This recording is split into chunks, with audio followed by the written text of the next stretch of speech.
Hey there guys, I just finished reading The Book Thief by Markus Zusak, and I liked it so much that I thought I'd make a quick video kind of talking about it and giving a bit of a summary and some of my opinions, because clearly I have fuck all better to do. The story itself is set in Nazi Germany just before and during the Second World War, and follows a young girl called Liesel, who has just moved in with her new foster parents, Hans and Rosa. Foster parents who later decide to hide a young Jewish man by the name of Max in their basement. So, balls of steel and that. And it's from Liesel's relationship with these characters and some of the others that Zusak really comes to kind of comment on the power of words in just being spoken and in literature in general, depicting the immense joy Liesel comes to personally experience through the books she collects, while at times being able to project that same joy onto the other characters she encounters. And it's just such a beautifully hopeful sentiment in light of Liesel's surroundings. It's Nazi Germany. It's like a period of history in which words were used to bring about the misery of millions of people in the advent of Nazism. And the book continually draws attention to this dichotomy regarding the use of words and literature. At one point, the pages of Mein Kampf being used to save the life of a Jewish man. And then later on, those same pages are used to project messages of love and compassion. It's like Zusak somehow manages to transform one of the most divisive, hate-fueled pieces of literature ever written and make it into something beautiful. And yeah, it's fucking impressive.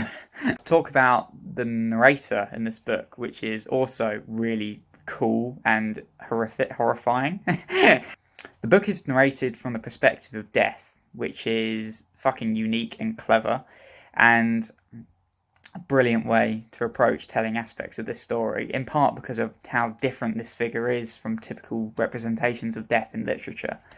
Death isn't some malevolent force, he's actually a pretty decent guy. And more than anything, he's just pissed off with the amount of work that humanity keeps giving him, which is, understandable. And as you continue reading, you really get the impression that this representation of death has actually got a hell of a lot more humanity in him than some of the other figures that crop up within World War II. Through the narration of death, you really get some of the bleaker context surrounding World War II as well, where, say, there being a moment where a character returns from the front lines of Stalingrad in winter, Death will take it upon himself to flesh out just exactly what that means with his own first-hand accounts of what he saw, because naturally he was fucking there.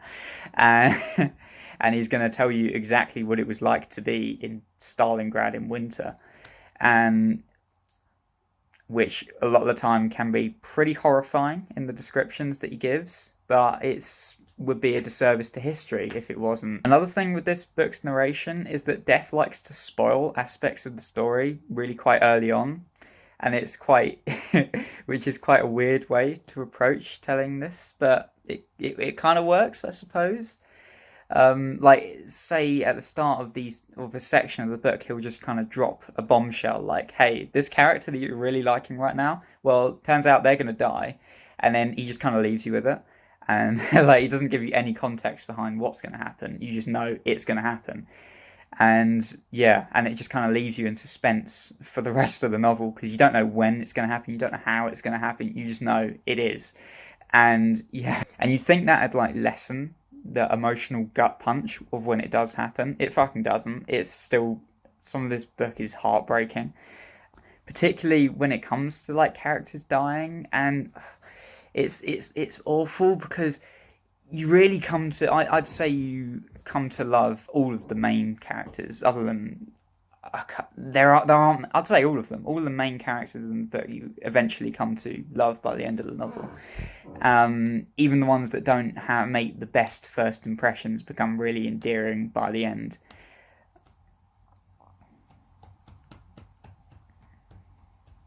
So, kind of in summation, The Book Thief by Markus Zusak is great, and you should pick it up if you've got time. Honestly, don't know if I'll make another one of these, but I just really enjoyed this book, and I wanted to talk about it a little bit. And I think I have. So, thanks for watching.